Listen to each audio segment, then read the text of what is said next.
Hey guys, thank you so much for joining us to the sixth episode of the Thinking Out Loud podcast. Today we have Mr. Arjun Vaidya with us.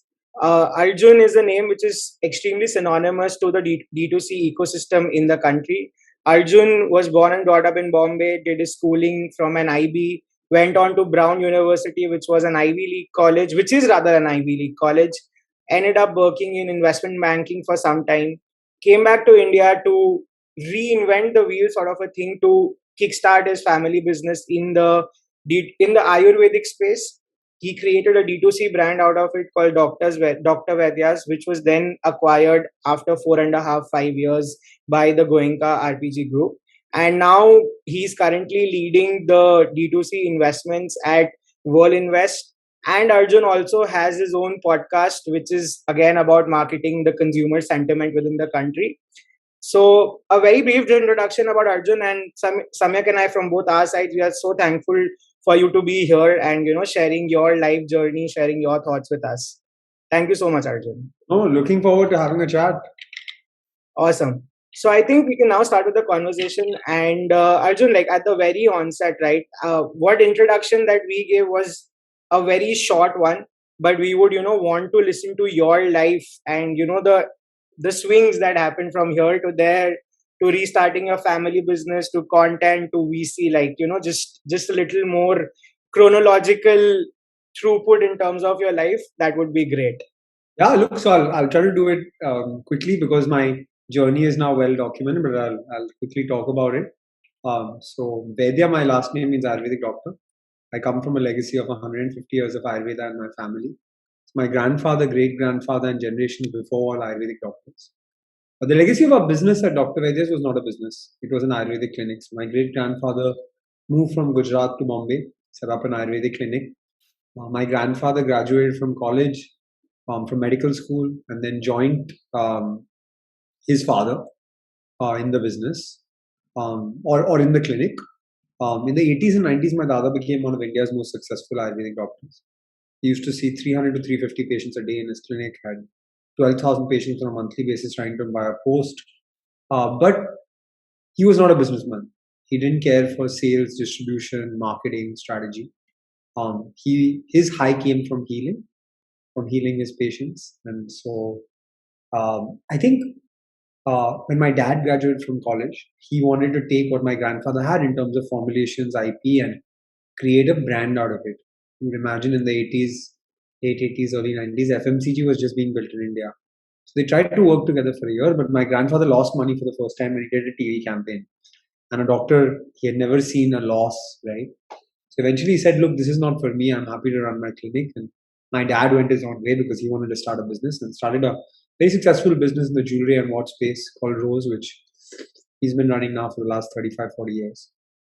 I grew up with asthma, I grew up with juvenile bronchitis. I grew up with pumps, nebulizers, inhalers, steroids. I love cricket, and asthma prevented me from playing cricket.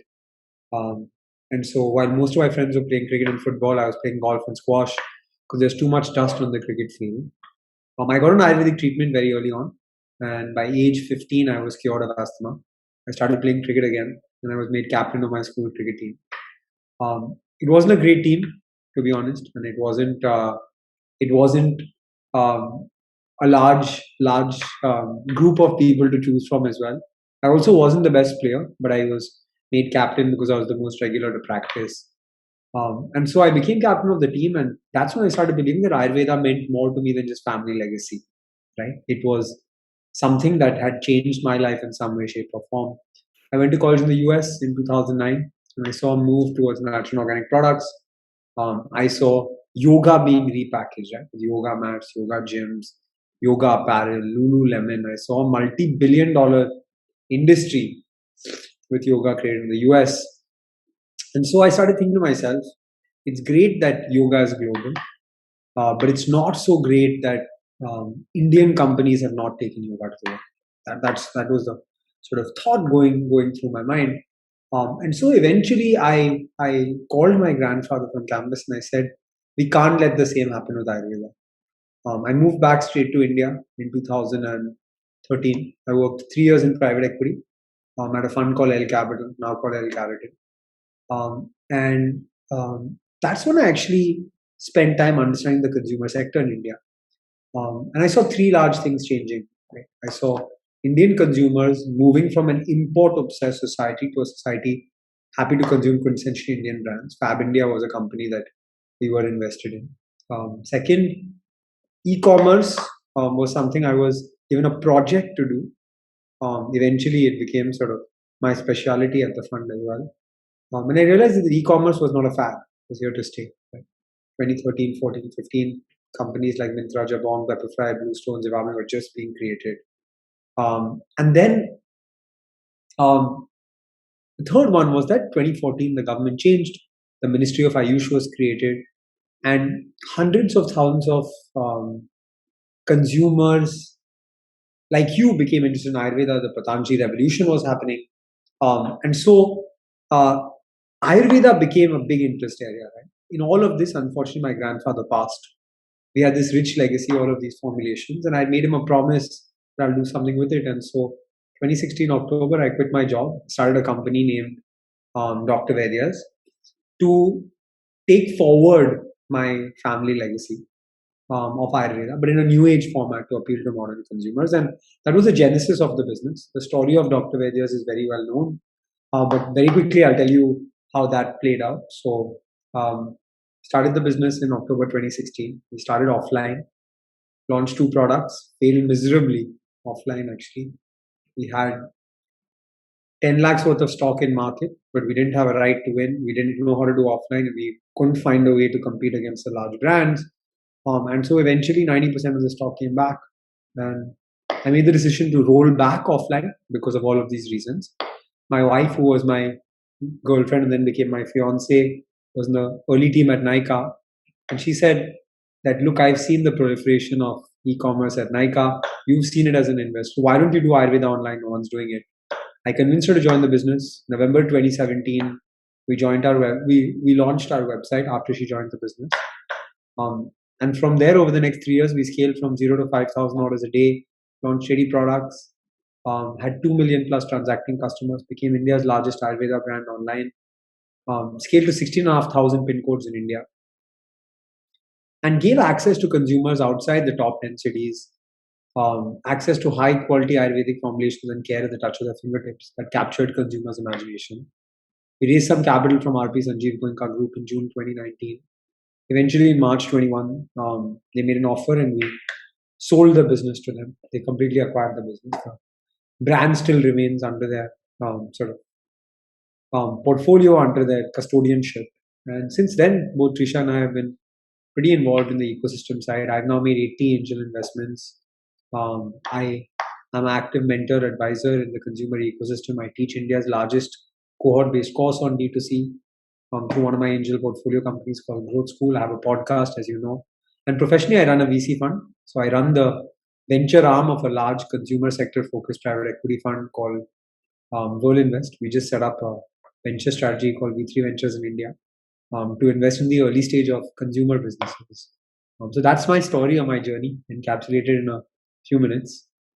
Thank you so much, Arjun, for that. That was like, super insightful, super packed, and very, very composed in a very nice way. And like I already mentioned in the beginning, that D2C and Arjun Vaidya can be used very synonymously in the Indian ecosystem.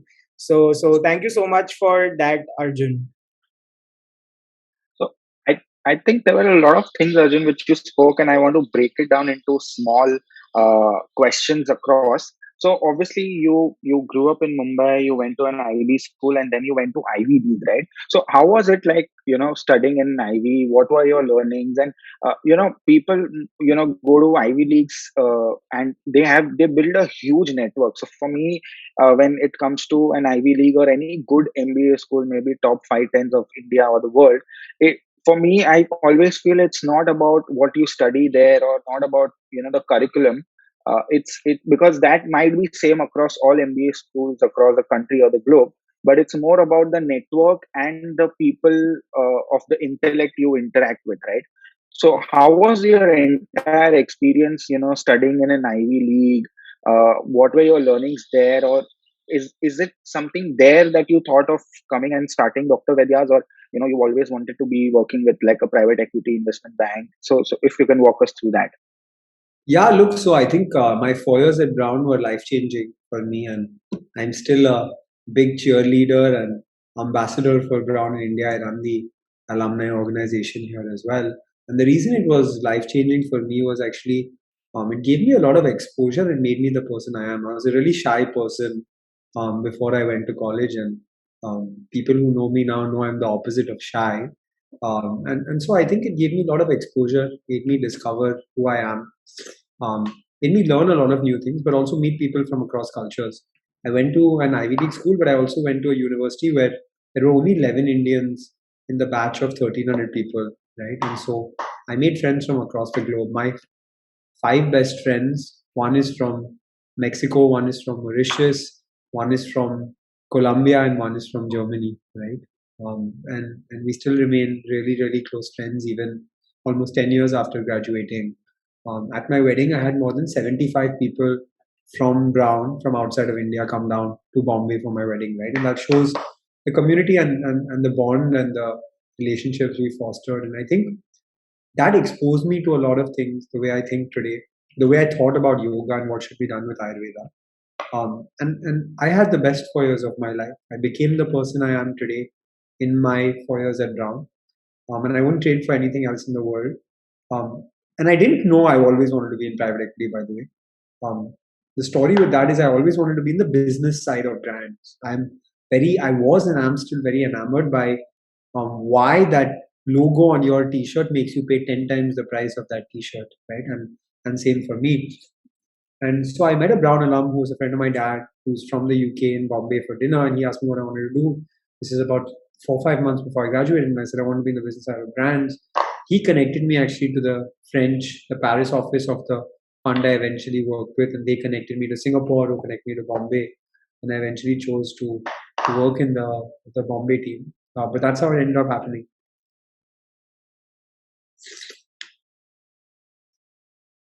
So again, I think you coming back to India, working for a private equity, and you obviously spoken about brands like Myntra, Jabong, and obviously your wife had worked for Nika. So you wanted to be on the consumer side. You've been on the consumer side. So you mentioned that you started offline, and then maybe you started e-commerce, and you started at a time when maybe e-commerce was not so used, like Amazon was not so prominent, or Flipkart was not so prominent. And now, like every other day or every other thing we want, it's online. Either I buy through Amazon, DMart, Myntra, whatever, right? So like that shift from like maybe I would say a B2B to a D2C kind of a model, like how did you get, how was the transition like? Was it like you gave a good thought about it? Because the CAC out there, getting more consumers or getting more traffic to your website, all these things matter a lot when you go to e-commerce, right? So how did that entire phase go through? How did you build an entire model from maybe a B2B to a D2C? Look, I think the business was never B2B. It was a clinic business. But the D2C journey started off when D2C didn't exist as a term, right? Right. 2017 November, when I told people I'm running an online only or digital first Ayurveda business, they laughed at me, right? But I think in the early days, our problem was different from the problems brands have today. Today, everyone buys online, right? And COVID has just accelerated this phenomenon. But in 2017, I had to really convince you, or 2018, I had to really convince you to buy online. There were fewer customers, but with fewer customers, what we had is a luxury of time.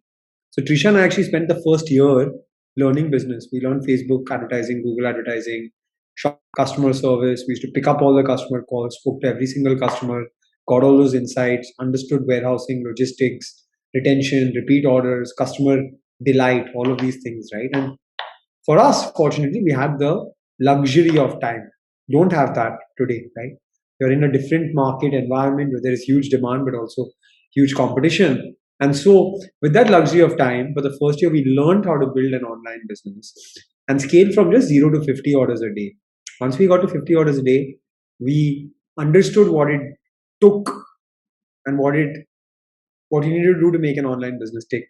And from there, we had our journey of hyperscale. So it was 0 to 50 orders in a year, and then 50 to 5,000 in 2 years. Understood, understood. So Arjun, just to double click on your journey, right? I had two follow up questions.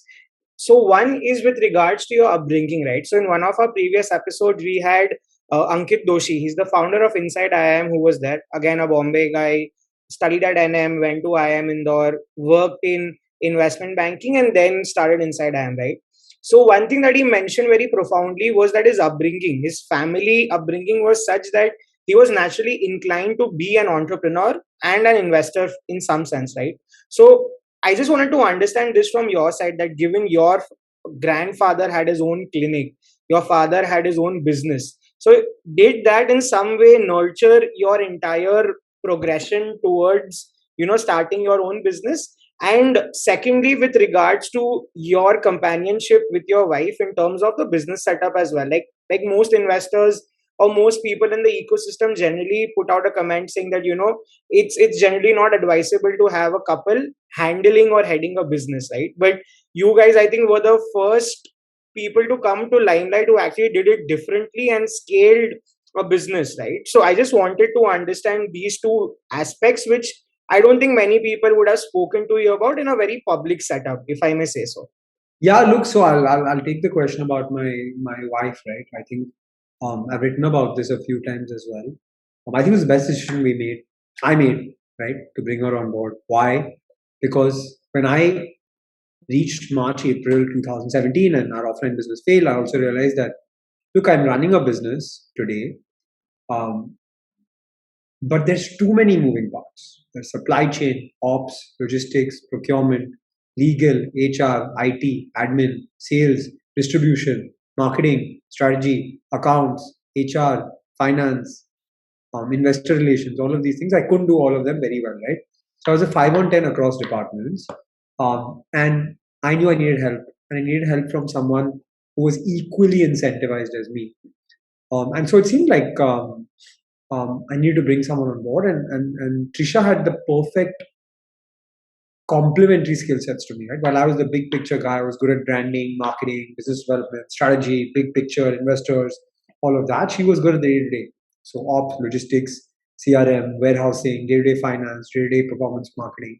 And so we actually split the business when she came on board, and it worked exceptionally well. Look, my view on partners working together is it can either go really well or really badly.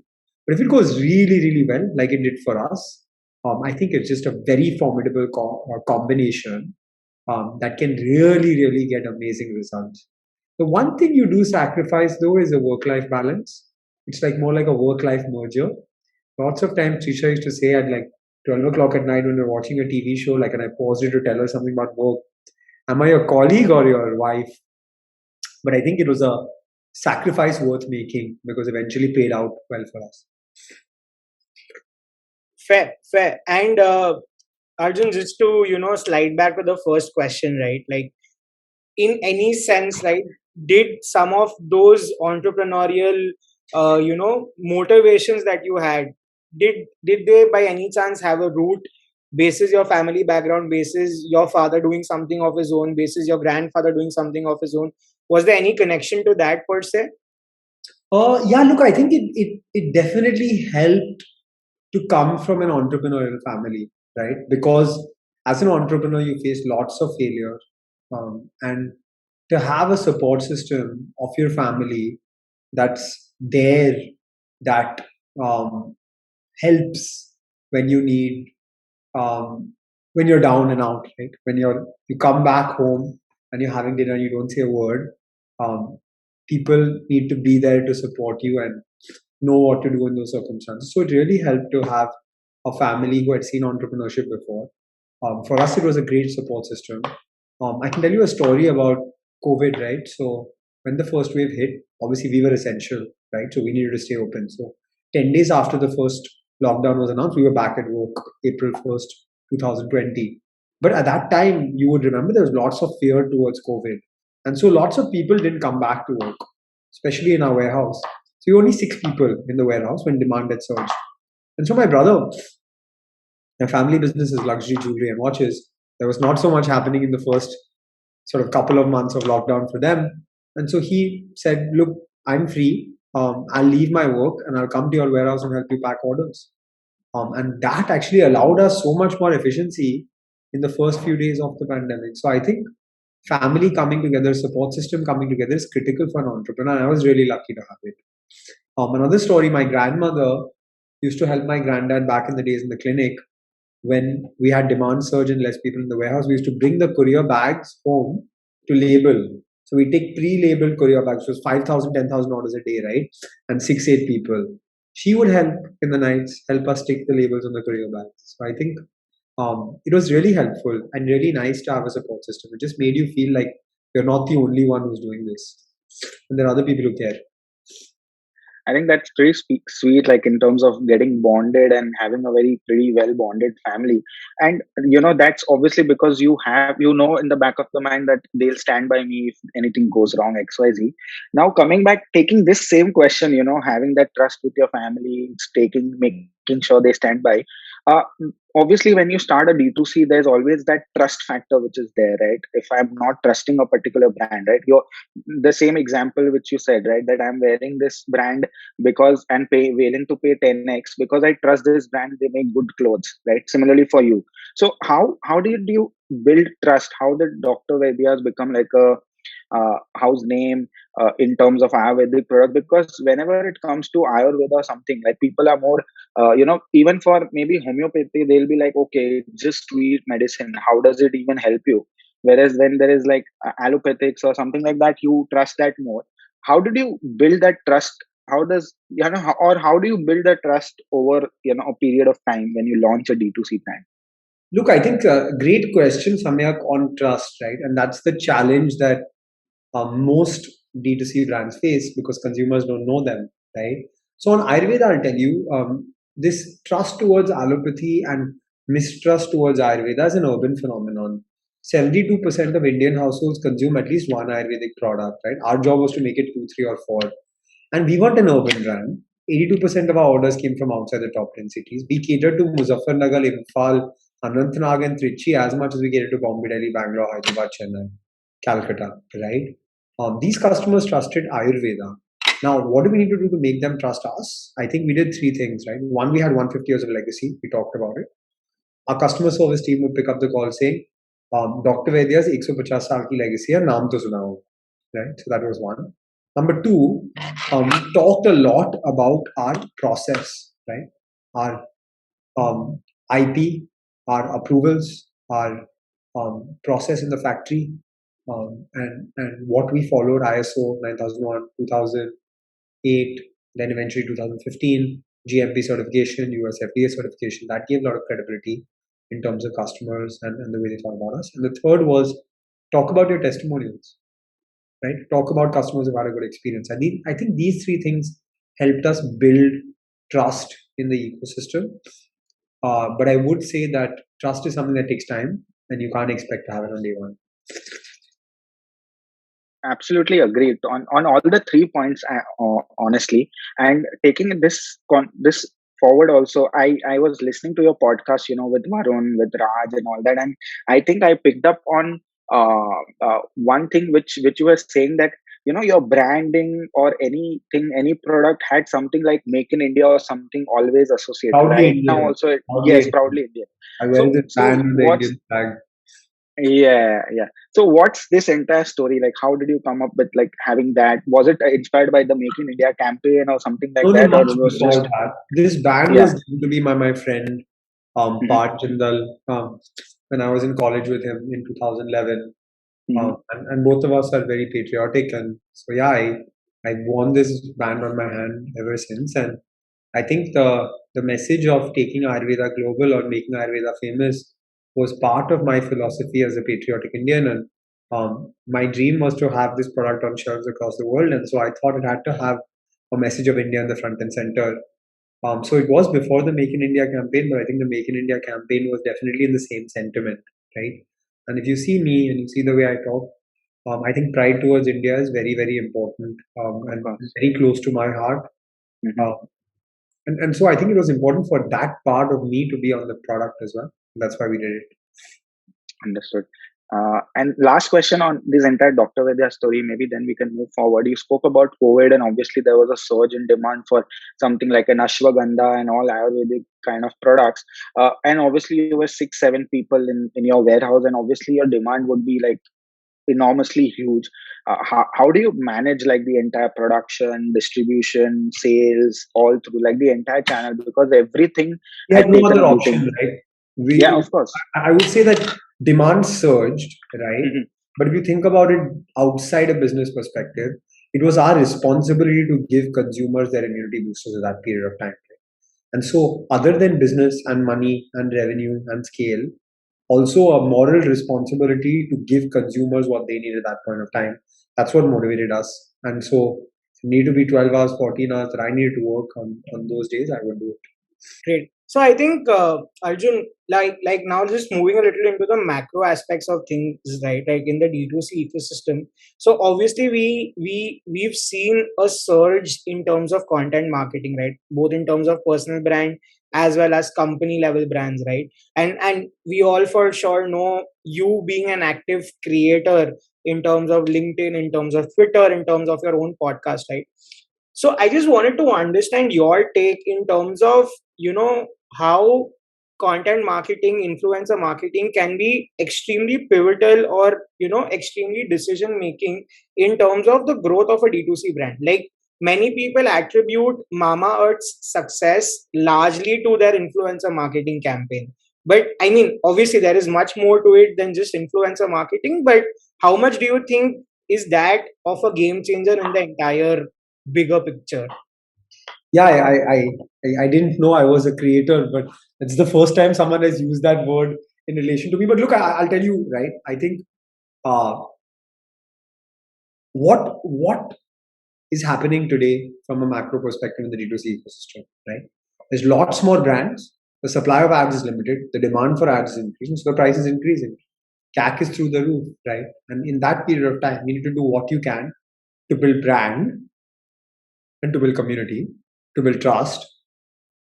And I think influencer marketing and content marketing is the way to do that. Now, my view on all of this is, and if you see my content on LinkedIn, I post only to add value, right? And so I teach a cohort-based course on D2C, and we are Aditi Srivastava, the founder of Pocket Aces, as a guest speaker to our cohort, and she said something very interesting on Thursday to our entire cohort. She said, post content only that you would share yourself on your personal social media, one, and two, think about the relevance of other people sharing it when you post the content. Don't just post to post. And this was our rule at Dr. Vaidya's when we created content, right? It's not going up unless I'll share on my personal social media. Clear. And so I think in the clutter that we live in, you really got to think out of the box and think creative. I get really annoyed when brands put like just their company logo saying happy Ganesh Chaturthi, or just a picture of Ganesh and their logo and happy Ganesh Chaturthi. That's basically putting content to put content out. Nobody's watching it, nobody's interested in it, nobody's gonna engage with it because everyone's doing that, right? And so unless you do something creative, there's no point putting it out, right? For me, in content, in influencer marketing, less is more, focus on quality and focus on talking something that's genuine, right? And value adding. Instead of just pushing your brand out all the time, focusing on adding value, right? So after we sold the business, we started spending. We didn't have an office, right? We sold the business, so we should spend some time in my dad's office in the luxury jewelry business, and we got him. And it's a luxury jewelry business, so they didn't have much of a digital strategy, but we got him to get convinced on a digital strategy, and we started creating reels, and then I convinced my dad to do reels, and I convinced my dad to do reels on education of jewelry, right? So um, how to maintain your jewelry, how to clean your jewelry, um, what to think of when buying a diamond, what are the other types of colored stones, why are rubies valuable. These reels do so much better than our product reels, and they've got more than 3 million organic views for a page that has 90,000, 92,000 followers. because people are sharing it, and adding value. Right. So that there is the perfect example of my view on content creation. Less is more. Add value and only put it out if you want to share on your own social media. I mean, that's absolutely insane, right? Like, we barely see founders, be so personal about their brand, right? And, Arjun, just to, double click on one aspect that you mentioned, right? So I follow you like religiously on LinkedIn, right? Because I post, Samyak and I both rather post very frequently on LinkedIn. And this is a paradigm shift that we are seeing, that a lot of influencer marketing campaigns, like you rightly mentioned, in when Dr. Vaidya started that time, Facebook was at its pinnacle, right? And then we had YouTube, we had Instagram. But a shift that we are looking at is now a lot of brands are getting into, influencer marketing on LinkedIn, and not just B2B. I've been approached by a few brands. Yeah, but B2C as well, right? And another flip side of this is, I don't know if you know this or not, but TikTok is actually now working as a search engine, and it was ranked as a higher website than Google, because again, crazy amount of marketing is happening over there. So I mean, do you think that brands in India also will be looking A at this shift, and B capitalizing on this shift, or do you The shift, I think what you're saying, right, is LinkedIn is early, and so people think that creators are more genuine, and so I would say brands should use it. Why not? Right? Makes total sense. It's early on the platform. right? We were the biggest advertisers, top 10 advertisers on TikTok in India until TikTok got banned. Why? Because it was early on in the platform, and so there was so much to be done, and it was so early, right? And I really enjoyed my experience advertising on TikTok um, when we did. So I think you should capitalize on platforms when they are early. Another feedback or advice, great tip that I got from Raj Shamani, who's a good friend of mine and a creator, is when a platform launches something Yeah. new, you should be a part of that. Right? So if Instagram launches Reels, start creating Reels because they're going to push it. So I mean, just one last question, Arjun. Like you mentioned about Dr. Vaidya's being a prominent player in the TikTok space when TikTok was legal in India, right? What, like, were you getting positive ROIs from it, or was it just a brand building exercise? No, we were getting sales. It was a performance marketing tool for us. Okay, that's really interesting, because I personally don't know of any brand that has market. Yeah, we used it a lot. We used it a lot. Awesome. I think I heard this. To the thesis, right? Our customers on TikTok. That's where we need to be as a brand. I think I heard this in maybe one of your podcasts where maybe something was hitting you because you're promoting your content, something like TikTok, but you were getting positive ROI on that, so you kept continuing doing that. Yeah, the story that I probably talked about was I didn't like one of the videos that was going up as an ad. Correct. And so I told my performance marketing team, look, it's fine to do all of these, but that's really, really bad content. I don't want my name associated with it. It's running at 7x ROI, so do you want to take it down? Right. Fair. Makes sense. Great. So, just again, does influencer marketing, like say for example, I'm an influencer or Samarth is an influencer, you're an influencer, does that bring the CAC down because companies are spending maybe less on influencer marketing and maybe they would have spent more on maybe marketing on other channels? Do you think that brings the CAC down? I think like the biggest mistake that you would make is to think you'll get instant ROI in terms of sales from influencer marketing on day one. In the long term, it'll bring the CAC down, but in the short term, it'll just increase your top of funnel. That's the way to think about it. You think that you'll get an influencer to post and you'll get sales straight from that post. Right. It's not reality, right? Until you learn, understand what works, what doesn't work, it may not lead to sales, but it'll lead to a larger top of funnel and larger brand awareness. Okay, got it. So now moving on to your VC, which you're working on right now. So obviously you sold your business and started this fund of your own. And I think you took a break in between. You went on a holiday and all. So what of you to start your VC? Was it like the funds which you got from selling your business, and then you started investing those as angels in via VC? Exactly, that was the journey. You always wanted to get and start. That was the journey. We started investing as angels. First, we started mentoring pro bono, advising founders, and we started investing as angels. Enjoyed that journey. And I think as an exited founder, my job is to give back to this ecosystem now and enable brands in a structured way. And I think being a venture capitalist, being an investor, is a great way to enable the next generation of founders. And so my goal was always, after selling the business, can I enable 1,000 founders? Then I'm doing a good job for our ecosystem. And so this is Right. just not the way to do it. I like the people.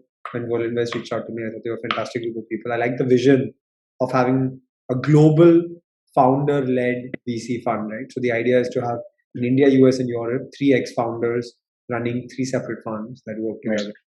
And I just thought it was super cool, and I think we need many more operators to start investing in. And I'm glad to see so many already do it. Right.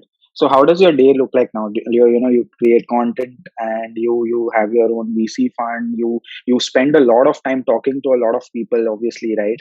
On a day-to-day basis. So like, how do you kind of park your day in different kind of slots, Definitely or more how does it work? structured than when I was a founder, because Of that day had course. no structure. I now go by a calendar. I block Hmm. slots on my calendar, as opposed to going helter skelter. But look, I think whatever I do, right, whether it's my podcast or it's my work as an investor or as an angel, or it's the content I put out, it's all to give back or enable this ecosystem. And so people say you do so many things, but I do so many things, but they all work out to the same thing, right? And that's the way I manage it. So, Arjun, I just had, two follow-up questions to that, right? So, firstly, how do you keep the whole angel and the VC aspect, separate yet complementary at the same time to, reduce friction between the two? And second is that essentially everyone in the ecosystem has heard a lot about founders who've made like, double-digit investments, right? But they generally don't really provide that sort of bandwidth in terms of support or mentoring to the startups, right? So how, and again, I know this about you because you've invested in a friend startup and you've been actively mentoring that startup as well, right? So how does this pan out, right? Like the first one in terms of reducing friction and the whole mentoring skills, if I may say so. Look, I think I invest um, because I want to support founders I like.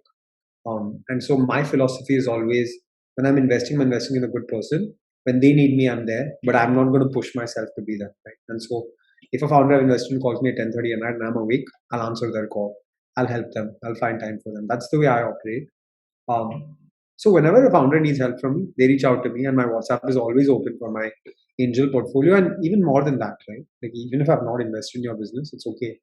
I'm happy to have a chat and have a conversation, and that's how we got connected as well, right? Understood. Mo- and moving on to this, so you invest in angels and VCs. Do you have a own investment portfolios like into equities or mutual funds or index But funds we or have a whatever? Like, family do you? office. We have a Got family office. Actually, I run. I mean, my father, brother, me, all do it together. And we it. invest across Mhm. asset classes, right? From all the way from fixed deposits to angel investments. We have a sort of investment structure, including MLDs, corporate bonds, venture debt, REITs, InvITs, and then PMS strategies, mutual fund, direct equity portfolio, um, and Right. then obviously angel investments or early stage investments and funds as well, PCP funds. Mhm. So we have a portfolio that straddles across asset classes. And so, what's your investment philosophy like for a layman who wants to start investing today? If he wants to invest like a lump sum or an SIP, what would you suggest, like as a mentor? Yeah, I think, look, I'm not an expert in this. What I would say is just do what you can on a consistent basis. So I'm a big fan of SIPs. I think it's a great way to be structured, to be disciplined. I do it. I've been doing it for the last Mhm. 5 7 years now. I Mhm. don't even look at it. I know it's for a rainy day or for the future, but it's a great Right. discipline to have. Correct. Absolutely agree. Absolutely agree. I think more like now towards the end, we I think we have a couple of questions to which we ask to all our guests, and I think I'll maybe probably end with that. What's your take on financial independence or freedom? When do you think you were financially independent, or when can someone put a dot that yeah, I am financially free? And obviously, you've had a long journey. maybe probably a few books which you have read has helped you across in your in your journey to creating brands. Yeah, for me, I felt financially independent when I bought my own house, which I now live in. Hmm. I think that was a big moment for me. I think it was the culmination of the sort of all the hard work we put in our entrepreneurial journey, which led to this. So that was a proud moment, but also a feeling of financial independence for me. From a books perspective, I would say I'm a big um, podcast guy. So Masters of Scale, Reid Hoffman's Hmm. podcast, Business Wars by Wondery, Yep. my podcast. I'm going to put a shameless plug. Books wise, I like Purple Cow by Seth Godin. Hmm. It's the best marketing book I've read. Right. Everyone talks about From Zero to One, Peter Thiel's book. I think How I Almost Blew It by Siddharth Rao, great book on Indian entrepreneurs and Indian internet entrepreneurs. And then Shootout by Phil Knight. Yep. That's a great story of resilience. Hmm. I think Zero to One and Shoot Dog has been recommended by everyone we've come across, like in the last I'll five, say six Journey episodes, of and a I think Lifetime by both Bob books are Iger is very also good. a great book. The Disney story, Journey of a Lifetime, Okay. great book. Hmm. Okay. Okay. I think Lynchpin is also a book by Seth Godin. If I'm not sure, but I think when I said Seth Godin, I think Lynchpin is something which is also related to something other. But I'll pick up the other one which you said on Yeah, Seth Godin, Purple because Cow, I like him great as book. an author. Yeah, Purple. I never Fantastic. heard, so I think I'll pick up that one. Yeah. All right. All right. I think we've got a lot of insight. I think the first question which you answered, I think answered almost all my questions, and I then just broke it down into few parts to make it clear. But like obviously a pleasure to learn from your experience, Arjun, and it's been a pleasure to host you. Sorry on a Sunday, but yeah, No, Sunday is the I best personally day. learned a lot. And Sunday is the best day. Thank you so much, guys, for taking out the time. It's Yeah, been a pleasure, and I hope this adds yeah. value to other people. Absolutely, absolutely. We'll love to have you again on our podcast sometime later, Sounds and good. maybe if